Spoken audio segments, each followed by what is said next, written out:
dia, pessoal. Isso, tá animado, cara. Terça-feira cedo, gostei de ver. Bom, só me apresentando, eu sou o Neto Marim. Eu vou falar para vocês sobre criar apps de alta qualidade. Vamos entender o que esse alta qualidade quer dizer aí daqui a pouco. Bom, me apresentando, eu sou Developer Advocate, bonito o nome, né, do Google. Ou, resumindo, como muitos gostam de falar, é como se fosse um evangelista, alguma coisa assim. Mas calma, não vou abrir a Bíblia do Android e ler para vocês no culto, não. É uma coisa mais ecumênica, vamos falar de aplicativos em geral, qualidade de aplicativos em geral. Coisas que até se você programar para iOS, para outras plataformas, você consegue até utilizar algumas das dicas que a gente vai conversar aqui, que é muito mais envolvido com o mobile, tá? Ali tem o meu Google Plus. Sim, eu uso o Google Plus. É da firma, né? Então, tem que usar. Podia ser pior, mas enfim, vamos lá. Tem o @NetoMarim, que é no Twitter, como o Noel comentou já.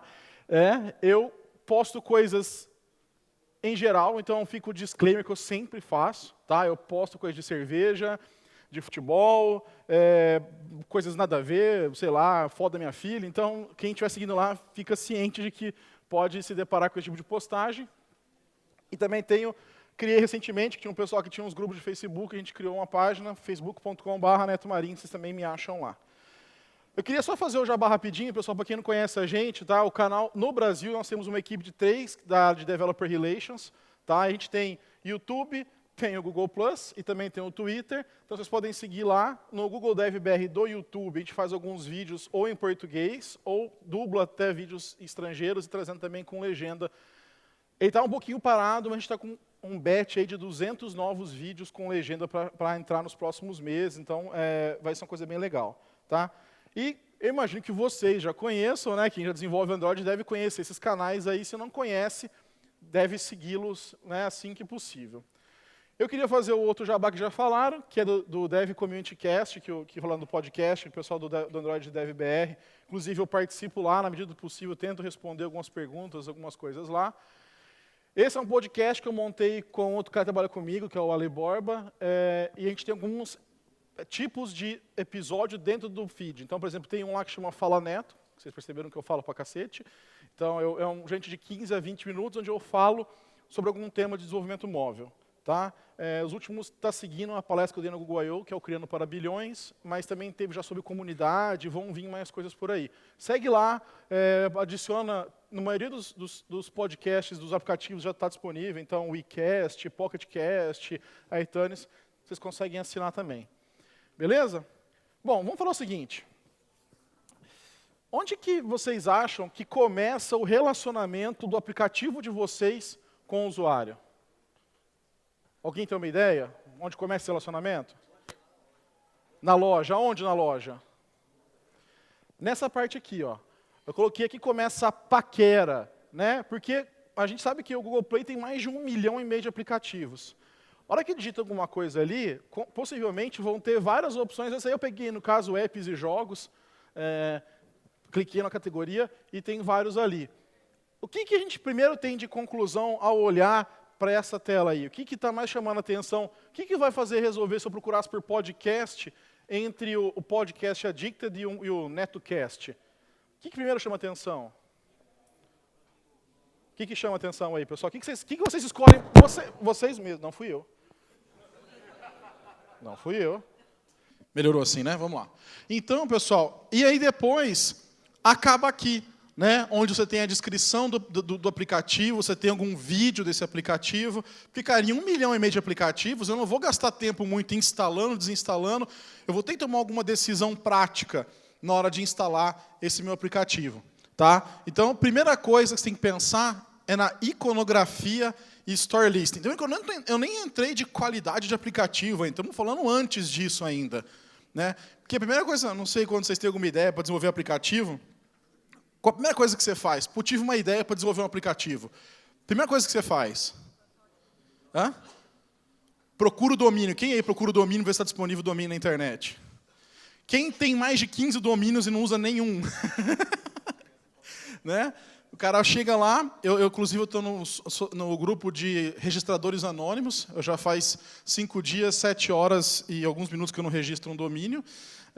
Né? Mas, enfim, então, assim como você pensa no domínio, no nome bacana, é legal você pensar na identidade visual, na iconografia. Tá? Todos os tópicos aqui, pessoal, eles têm alguns links, mas eu não resolvi não colocar pelo tempo que nós vamos ter aqui para falar disso, são 30 minutos mais ou menos, e depois eu vou fazer um post com os slides e com os links de cada um. Tá? Então, possivelmente, entre quinta e sexta-feira, eu publico no Medium os slides com os links de cada tópico para vocês poderem visitar e dar uma olhadinha em cada um.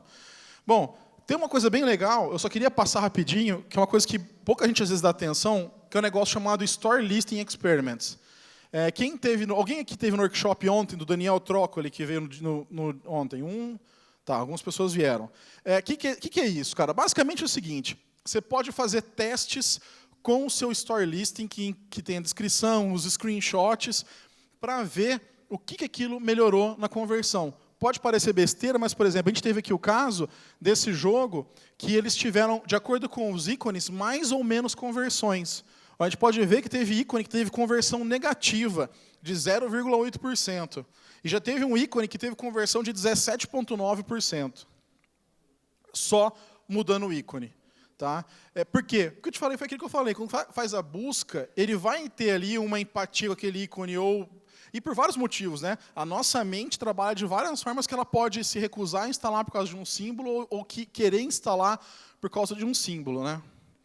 Por exemplo, também, não dá para vocês lerem, mas aqui é uma descrição, e só de mudar negrito, dar mais instruções, algumas perguntas mais frequentes, teve um aumento de 16% em conversão de instalação.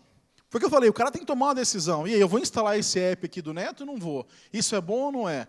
E, claro, o screenshot. Né? E aí, eu até vou comentar uma coisa seguinte. Screenshot, pessoal, é muito importante.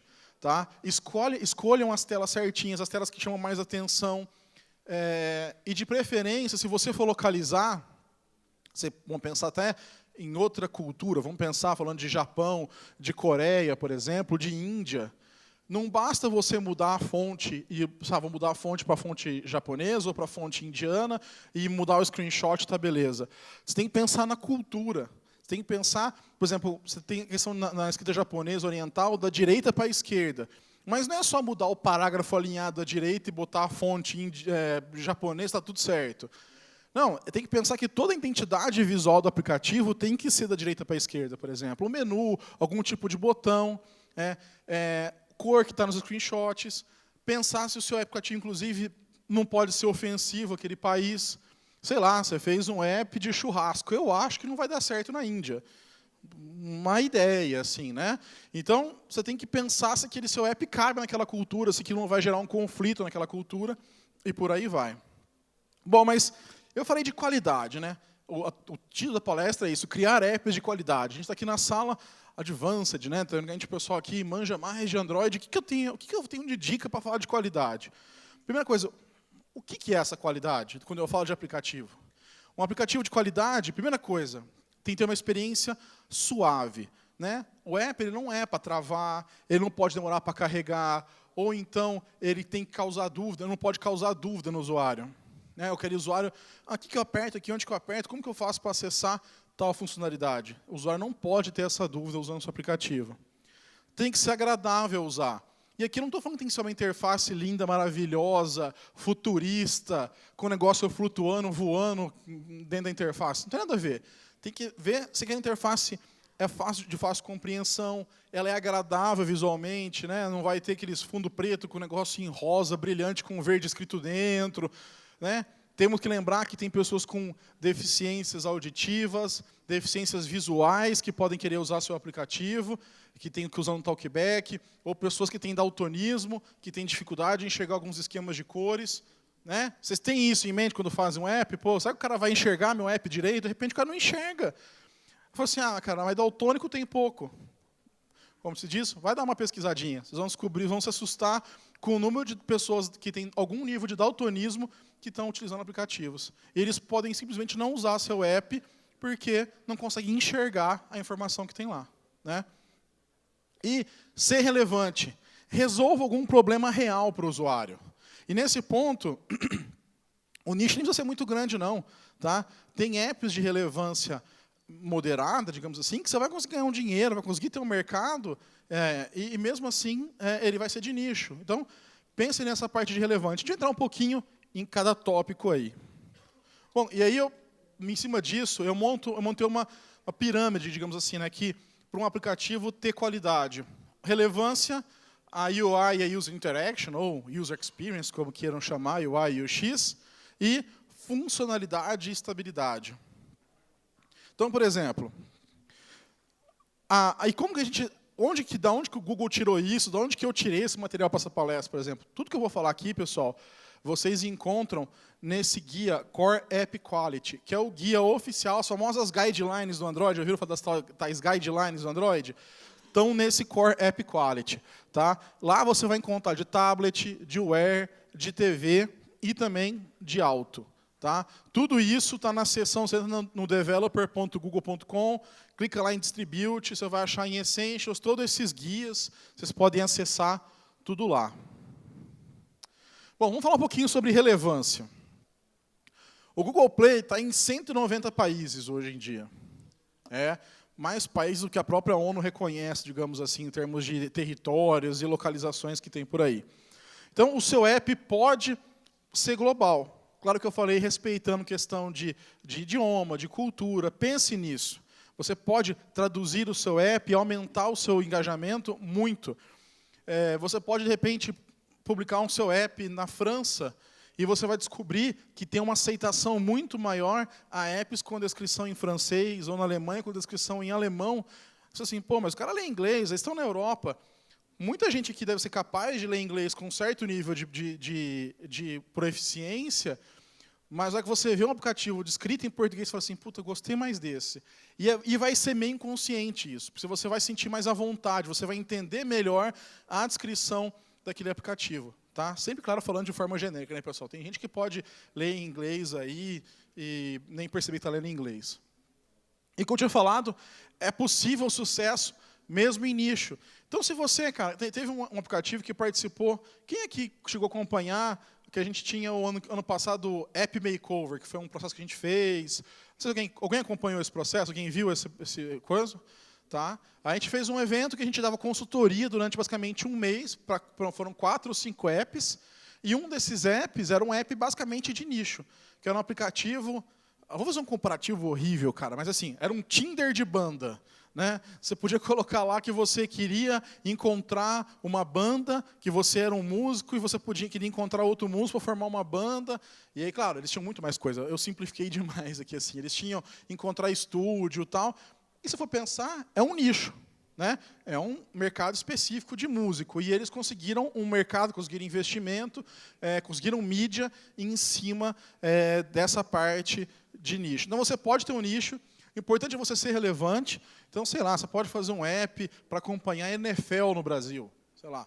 Né? Minha esposa, acho que só eu assisto a NFL. Em casa eu nem tenho jeito de assistir TV. Né? Tem 2 filhas pequenas, ou seja, está no Discovery Kids ou nos outros canais Disney Junior, eu tenho que assistir quando dá tempo. Né? Por isso que eu adoro quando vira hora de verão, que o jogo fica de madrugada. Mas é um nicho. Pessoas que assistem NFL, você deve adorar, você deve conhecer um monte de gente que assiste futebol americano, já viu um monte de gente chacoalhando a cabeça aqui, mas é um nicho. E você pode ter sucesso nesse nicho? Pode. Você pode fazer um aplicativo de informações, de vender coisa para esse nicho? Pode. Então, não pense que só porque sua ideia é para um nicho, você não deve desenvolver, ou você não tem como trabalhar essa ideia, porque tem sim. Sobre UI e UX, pessoal, tem um tal de Material Design, viram falar disso aí? Um negocinho que o pessoal do tal de Google veio falando um tempinho já. Eu não vou entrar muito a fundo, porque tem a palestra do Nelson, né, na grade. Quem estiver interessado, eu recomendo fortemente, se você vem em equipe. Tem algum designer aqui? Tem designers aqui? O pessoal ficou com vergonha de levantar a mão. Designer, tem algum designer? Vocês intimidaram eles, né, cara? Ou mesmo para desenvolvedor, é importante a gente entender o processo de criação visual do aplicativo. Porque a gente, desenvolvedor, se deixar, a interface que a gente mais gosta é o console, né? Console usa o VI e tá lindo, né, cara? Que botãozinho, cacete, né? Mouse tira produtividade. Mas o usuário não pensa assim, deixa eu te contar um segredo, né? Ele gosta de coisa voando na tela, flutuando, coisa colorida. Então, entenda isso daí. O Material Design, para quem não conhece, talvez esteve numa caverna nos últimos anos, o Material Design é um conjunto de recomendações, de boas práticas e também de especificações para você implementar interfaces, não só também de mobile, tá? Também para web, também tem recomendações e tudo mais lá. Eu vou só falar rapidinho dos 4 principais princípios é foda, dos princípios do Material Design, né, que são superfícies tangíveis, né, então ele vai representar ali superfícies que você pode identificar, nível, desnível, uma entra debaixo da outra, elevação, então você consegue perceber como são as superfícies desse app, tá? O Print-like Design, ou seja, ele tenta emular o material, no caso do Material Design, principalmente o papel, então como se tivesse feito alguma coisa com papel ali. Meaningful Motion, que tem a ver com as animações, então não é só animar por animar, né? Quem nunca teve aquele professor na escola, na faculdade, que cada letra do slide entrava uma depois da outra, né? Já viu aquele slide bonito assim, né? Aquilo atrapalha, aquilo é uma animação sem sentido. Por que esse rapaz, né, essa pessoa bem abençoada, colocou essa animação aqui? Então, o Material Design trabalha o conceito de animação que traga sentido. Como assim? Eu tenho um botão que eu quero adicionar mais um item no meu pedido. O Word sempre pensa em comida, né, velho? Então, eu tenho lá um carrinho de um pedido de comida, eu quero adicionar uma comida nova. O que você vai fazer? Você vai acabar procurando onde que você adiciona. Você tá uma hora o cara põe no Action Bar, outra hora no Toolbar, outra hora o cara põe no menu escondido. Onde está o botão de adicionar um item? E quando você entra naquela tela, o botãozinho ele suavemente se movimenta e para na posição dele. E isso é um movimento que te fez prestar atenção naquele botão e você, olha, tem um botãozinho de mais aqui, deve ser para adicionar mais um item. Aí você clica. Ninguém precisa explicar, você não precisa fazer overlay, fazer tutorial, né? Eu costumo falar, o pessoal põe muito tutorial em app, eu costumo falar assim, cara, se tem tutorial, tenta repensar alguma coisa. Talvez está muito complexo, não, realmente eu preciso, meu aplicativo é de alta complexidade. Beleza. Mas, por exemplo, tirando no Angry Birds, tirando aquele tutorial de você puxar o passarinho e soltar, as outras fases iam sem tutorial nenhum, né? Você nunca vai encontrar um livro Angry Birds for Dummies, né? Então, assim, pensa nisso. Você tem que explicar como a sua interface funciona muita coisa. Não, você clica aqui para isso, depois você vai clicar aqui, o processo está escondido nesse menu. Cara, tem alguma coisa errada. Tá? Isso tem a ver com a usabilidade e tudo mais. E, por último, o design adaptativo. Pelo amor de Deus, tomem cuidado com essa questão do design, né? O cara pega uma tela de um Nexus 6P que tem 6 polegadas e quer botar os mesmos componentes num Galaxy, nem sei se existe, mas aquele Galaxy Y que tinha 2.7 polegadas. Cara, não vai rolar. Uns dedos de cenoura, que nem esse meu aqui, você vai apertar 2 botões em vez de um toda hora. Né? Vamos lembrar que tela de telefone celular, essas telas de tablet, elas são capacitivas. Né? Você interfere no campo magnético, no campo que está ali em cima da tela. Então, se você tiver um botão muito perto do outro, muita coisa na interface, você não vai conseguir usar a interface direito. Né? Então, toma cuidado, vê se realmente você não tem que adaptar alguma coisa à sua interface, quebrar em fragmentos, em telas diferentes e tudo mais. Eu não vou entrar em detalhe do Material, tem a palestra do Nelson, depois vocês assistem lá, quem se interessar por esse assunto, ele vai entrar em muito mais detalhes do que eu, até porque ele manja muito de Material Design, ele pode explicar bem melhor para vocês. Uma questão polêmica, né, mamilos aí, Pure Android. O aplicativo Android, pessoal, vou contar uma novidade, tem que parecer com o aplicativo Android. Olha só, hein? Vocês gostaram dessa, né? Essa foi horrível, né? Bom dia, pessoal, tudo bem? Estou falando muito rápido, é isso? Vocês estão perdidos? O que é esse Pure Android? É simples. Quem de vocês aí nunca usou um aplicativo que você fala assim, cara, isso é um WebView, isso é um iOS ou isso é um aplicativo Android? Aí você fala assim, cara, não sei o que é isso aqui. Não sei se é um aplicativo Android mesmo, o cara botando um WebView, ou se ele catou um iOS e emulou aqui no Android. O que é isso aqui? Né? Então, o Android, e quando eu falo isso, não estou falando o seguinte, mas olha lá, o Google lançou a Bottom Toolbar recentemente, está copiando as tabs do iOS, o Google copiando, né? Primeiro que tem nada a ver uma coisa com a outra, né? Aquele Bottom Navigation lá tem outra função em relação a tabs. Mas o ponto nem é esse, o ponto são componentes. Vou dar um exemplo bem básico. Vocês devem ter pego já aplicativos onde o checkbox, por exemplo, era aquele botãozinho switch do iPhone. Já não pegaram isso em alguns aplicativos? O cara pegou o mesmo componente do iPhone e botou no Android. Ou, por exemplo, aqueles componentes tem esse do switch e a lista, por exemplo, aquela setinha na lista.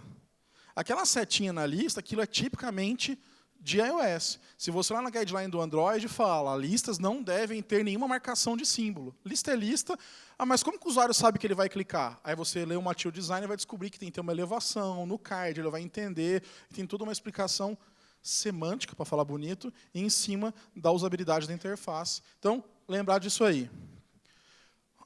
Piadinha, né? Uma coisa, o Android já tem um botão de back, para que você bota mais um botão de back? Tirando, claro, não estou falando da Up Navigation, tem esquema da navegação, que tem o Up Navigation. Estou falando quando o cara faz uma interface lá, o cara faz uma dialog, por exemplo, um diálogo lá, um fragment dialog, e ele bota um botão de voltar no dialog. Não pode ter. Esse vai contra as interfaces, numa revisão.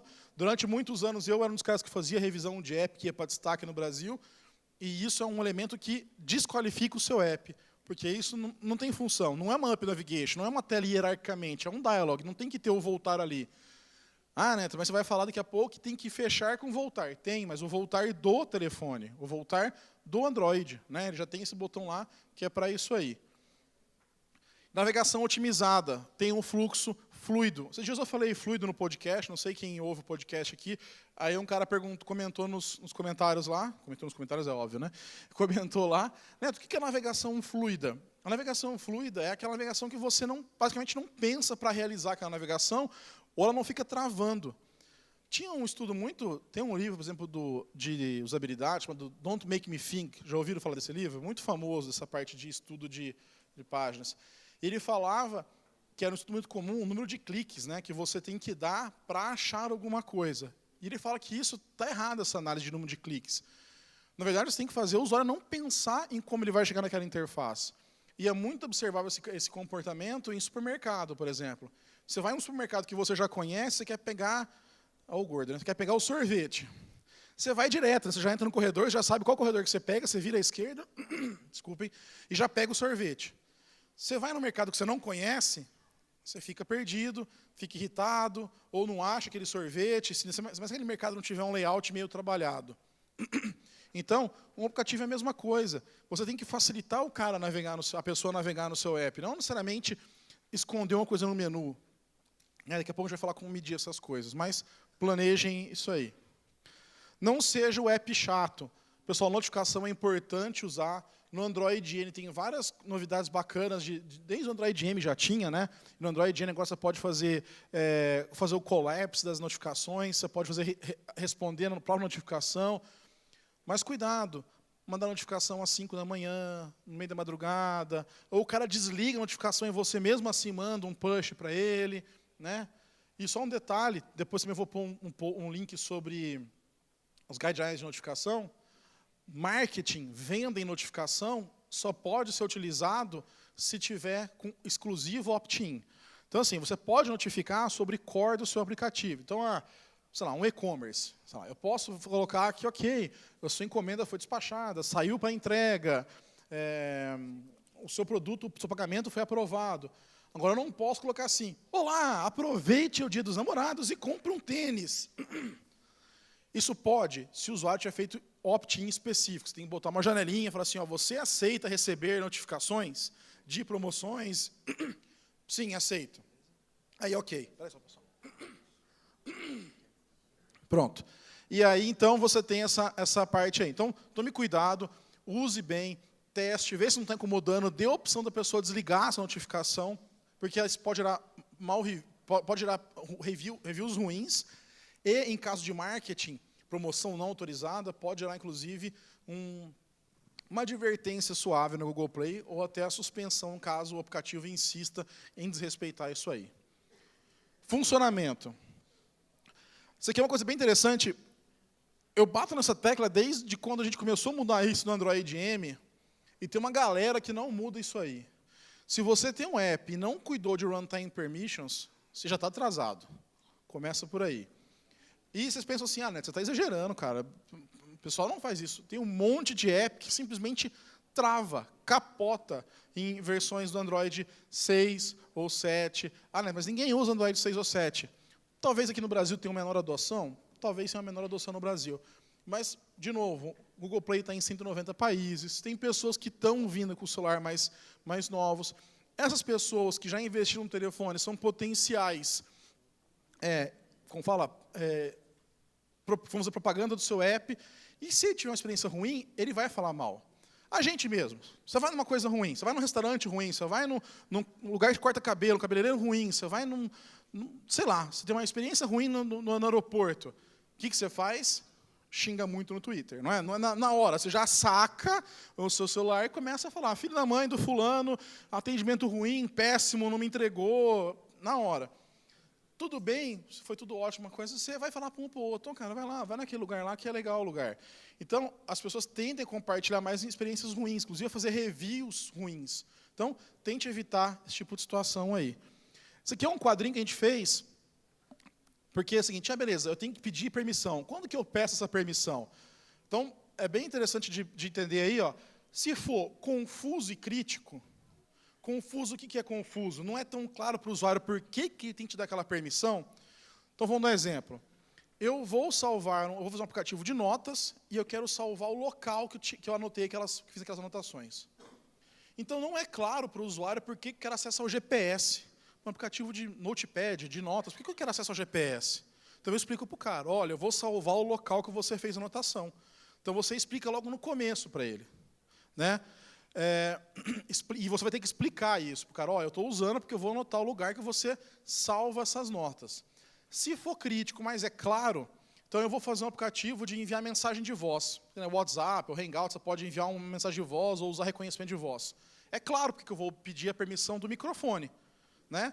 Então, você já pede no início, não precisa explicar muito. O cara abriu o aplicativo, ele clicou no microfone, você já fala assim, eu preciso ter acesso ao microfone, beleza? O cara não vai ter dúvida, mas por que ele quer usar o microfone? Né? Então, não tem muita dúvida. Agora, se for uma opção secundária, ainda por cima for confusa, né? Então o cara está ali, mas ele não entende muito bem. O de notas até um exemplo que pode ser confuso, se a pessoa não entender, não for a pessoa acostumada a pegar anotação. Né? Aí eu falo assim, ou então, por que eu vou usar isso? Então você vai ter que explicar no contexto. Não, então, assim, o que seria explicar no contexto? Quando o cara clica para fazer uma anotação, ele clica para salvar, ele fala assim, eu vou salvar agora a sua localização. Você está em tal local. Você quer salvar isso? O cara vai falar assim, quero salvar. Então, para salvar isso, eu preciso usar o GPS. Beleza? Aí o cara autoriza. Assim, você diminui a chance do usuário negar a permissão. Porque, se negar a permissão, o que acontece? Você não consegue usar. Se você perguntar de novo no segundo momento, vai aparecer aquela caixinha assim, deseja que esse aplicativo nunca mais pergunte sobre permissão, e ele pode apertar, e aí você perde a chance de ter uma funcionalidade interessante. Tá? E voltando, e se for uma coisa que é clara, mas é uma coisa secundária para usar o app, então, o WhatsApp, acho que é um exemplo, né? Porque você basicamente manda mensagem de texto. Você só manda mensagem de voz quando você clica no microfone. Ali seria um caso de pedir no contexto. Então o cara clicou, pausa o microfone e você explica. Um caso de pedir no início poderia ser um Waze pedir para usar o GPS. Então é óbvio que precisa do GPS, então ele já pede logo de início. Então seria mais ou menos essas comparações aí. Então é importante terem isso em mente. Liberar main thread, eu sei que parece uma coisa óbvia, pessoal, mas a gente pega muito app que o cara bota, não, ok, rede eu entendo que eu tenho que colocar rede fora, que eu tenho que fazer usar um service, eu tenho que usar um certo framework que já faz isso para mim. Mas ele vai lá e vai fazer uma consulta no SQLite e mete na thread principal. Ele vai ler um arquivo para buscar uma informação de última vez que ele abriu alguma coisa, ele mete e você mete na thread principal. Aí fala assim, nossa, mas está lento. Sim, você está dividindo a thread com buscar um arquivo no sistema de arquivo e pintar a UI. Então, é só para lembrar que isso vai, sim, travar muito o seu app se você não tomar conta. E áudio, né? Áudio é uma coisa mais rara de se usar, né? Se o áudio estiver na lock screen, faz sentido? Faz, porque o cara ali está mostrando uma notificação, então eu quero que ele notifique aquele áudio mesmo na lock screen. Na home screen, já começa a ficar estranho, né? Por que eu estou fora do app, estou na home screen e o áudio continua tocando? Qual que é o sentido disso? E com a tela desligada, então, não faz sentido nenhum, a não ser que seja o quê? Um app de podcast, um app de música. Aí você fala assim, Neto, pô, você está zoando que tem gente que deixa o áudio vazar. Caso mais comum, jogo. O pessoal faz jogo, se empolga, joguinho é uma coisa legal de fazer pra caramba. Geralmente tem uma boa aceitação se o jogo for legal. E aí você trava a tela, a primeira coisa que o jogo teria que fazer, pausar o jogo e pausar o som. O que muitos jogos acontecem, você aperta e o som continua. E não para mais. Tem que, às vezes, abrir o celular, destravar e matar ele na tarefa mesmo, porque nem o áudio para mais. Então, testinho simples, está usando o seu jogo, o seu app, bloqueia o telefone e veja se o áudio vaza. Implementar as orientações retrato e paisagem. Eu sempre coloco esse slide nas palestras que eu faço sobre isso. Tem gente que me questiona, e eu continuo falando, sim, tem que implementar retrato e paisagem. Ah, mas dá problema, o usuário vai usar... Cara, não é você que tem que falar para o usuário como ele vai segurar o próprio telefone. Né? O telefone é dele, deixa eu te contar. Né? Ele segura como ele quiser. Né? Se ele quiser deitar e virar paisagem, ah, mas vai quebrar o meu layout. Então, faça um layout. Ah, mas meu app só roda na orientação paisagem. O único lugar que dá para aceitar essa desculpa é com jogos. Né? Que jogos, ok, você tem toda uma interface. O resto dos apps, cara, até o Waze, que é mapa, vira. A maioria dos apps que você pode ver que são destaque, ou são apps mais conhecidos, eles tratam essa orientação, essa mudança de orientação. Então, pense nisso aí, pessoal. Não drenar a bateria. Eu não vou me alongar muito, mas tem várias coisas que podem drenar a bateria do telefone. Tá? Como, por exemplo, criar serviços que ficam de tempos em tempos conectando em algum lugar, que ficam verificando alguma coisa no próprio telefone. Para isso, você tem algumas classes, né? O Job Scheduler, API, você tem o GCM Network Manager. Então, não seja um app vampiro, não drene a bateria do seu usuário. Por quê? Começa a gastar bateria. Hoje em dia, é fácil perceber, tal, aí ele vai lá naquele iconezinho e vai lá ver qual app que está gastando mais bateria. Se você não for Pokémon GO, Facebook, WhatsApp ou Spotify, e tiver ali no top 5 de gastar bateria, tchau, você vai ser desinstalado. Isso acontece para consumo de dados. Tá? Muito do que eu estou falando aqui, pessoal, eu vou aproveitar para fazer um direcionamento. Ouçam os 2 últimos episódios que eu gravei do Fala Neto no Dev Community Cast. Eu falo sobre isso, consumo de dados, consumo de bateria. E lá eu falo um pouquinho por que pode consumir. Aí vocês vão somando os 2 episódios, dá mais ou menos uns 30 minutos, dá para vocês aí de boa ouvir no busão, ou no trânsito para casa, e explica melhor isso aí. Tá? Vou falar um pouquinho de ferramentas para fechar, que meu tempo está acabando. Eu vou só passar pedindo animação, porque senão não vai dar tempo. Né? Uma coisa que o pessoal faz muito é usar o back-end, sincronizar. Uma pergunta muito comum, como que faz isso aqui no Android. A gente está na sala, né? Então você pode usar o Firebase Cloud Messaging, que é, na verdade, o nosso antigo Google Cloud Messaging. Então, pelo amor de Deus, não vai fazer pooling. E você pensa assim, Neto, você está exagerando. Cara, dá um pulinho em grupos de Facebook, ou mesmo no Android DevBR, tem pessoas que têm essa dúvida, pessoas que estão começando na plataforma. Né? Que nem o Scarelli falou aqui, lá é uma comunidade legal, que o pessoal, e é mesmo, ninguém vai te zoar se você fizer uma pergunta que aparentemente é uma pergunta básica. Você fala assim, cara, mas isso é uma coisa básica, inclusive, né, de desenvolvimento desktop. Sim, mas o cara pode ter começado a aprender a desenvolver agora e para mobile. Ninguém é obrigado a saber disso quando começa a desenvolver. É uma coisa muito óbvia, né? Não, eu vou criar um service que acorda de 5 em 5 minutos, eu entro lá e busco o dado no servidor. É até óbvio você pensar nisso. Não, então você pode usar esse carinha aqui. Outra coisinha que eu vou falar rapidão, para o tempo não estourar muito. Pelo amor de Deus, pessoal, usem as ferramentas de profiling e teste de memória do Android Studio. Tá? Elas evoluíram muito se você comparar com coisas que tinham desde a época do Eclipse. Olhem lá como está a alocação de memória, como está crescendo a alocação de memória. É importante vocês verem isso lá. E sobre algumas coisas, Remote Config.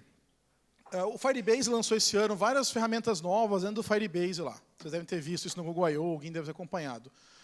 O Remote Config permite você fazer teste AB com o seu aplicativo sem você dar uma versão nova.